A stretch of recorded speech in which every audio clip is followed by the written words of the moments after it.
Why? Wouldn't one night be enough?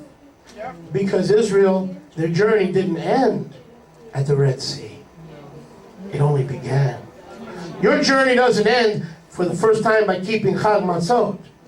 It only begins. Father, we thank you. Abba Yahweh, we give you all the kavod.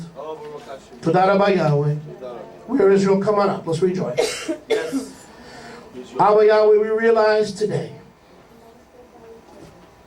that we are on a road, a chosen road, a selected road. Abba Yahweh, we understand now that the original plan for Israel was to never return to sin, paganism, idolatry, to have no chametz behind, ahead, or to the side. And yet, we have this Chag Matzot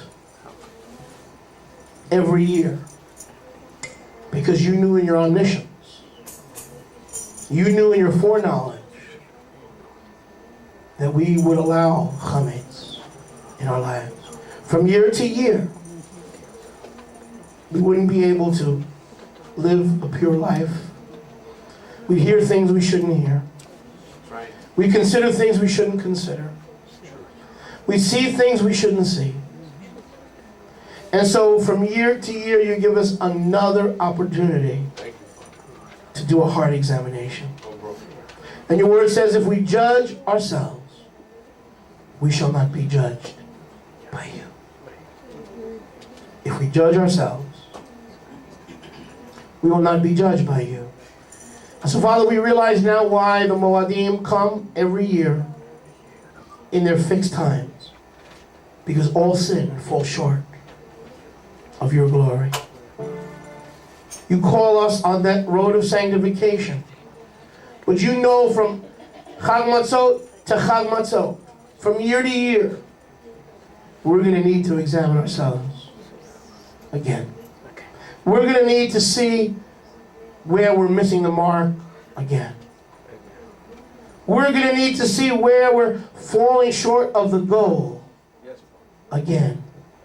And so the Moadim, these rehearsals, are built into our lives in the seasons, the fixed seasons of Yahweh, so that we can measure where we are in our walk with you, in the process that leads to glorification. And Father, when we have to examine our hearts every year, we realize how much crept back in. From Egypt, from Canaan, paganism, and even in the desert, where we're subject, through our own loneliness, to create inventions that have chametz. Father, from year to year, you bring us closer and give us another opportunity to measure ourselves, to see your goodness, to see that it is a road that all Israel will walk. So, Abba, because you knew that celebrating Chag Matzot once would not permanently leave our hearts empty of chametz. You knew that from Aviv to Aviv, we need a cleansing. And then not just a cleansing for redemption, but a renewal of washing by the water of the Word in our lives daily. Father, thank you for Chag Matzot. Thank you even for the days when we feel like we want to eat chametz. Because, Father, we know you're instilling in our lives discipline. Yes.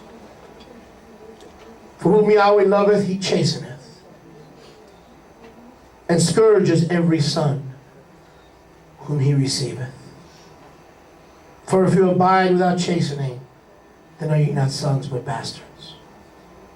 Father, we thank you that our earthly fathers chastened us for their own pleasure. But you, that we may bear the peaceable fruits of righteousness to those that are exercised by your love.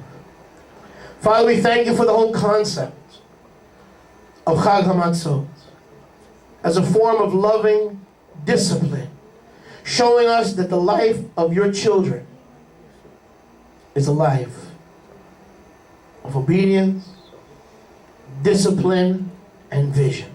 You can begin to play, Brian. If we have the goal in mind, immortality. If we have the goal in mind, we will press forward. We will allow the Moadim of Yahweh to discipline us, the Chagim, to serve as self-examinatory time. As times of spirituality. If we struggle with 7 days, maybe we're going to be struggling throughout our life. But if we can conquer those 7 days, we know that we will be more than conquerors through you. For it is you who works in us to will and to do of your good pleasure. Shabbat Shalom, Chag Sameach. May Yahweh's word not return unto him void. May it accomplish what he pleases and prosper where it has been sent.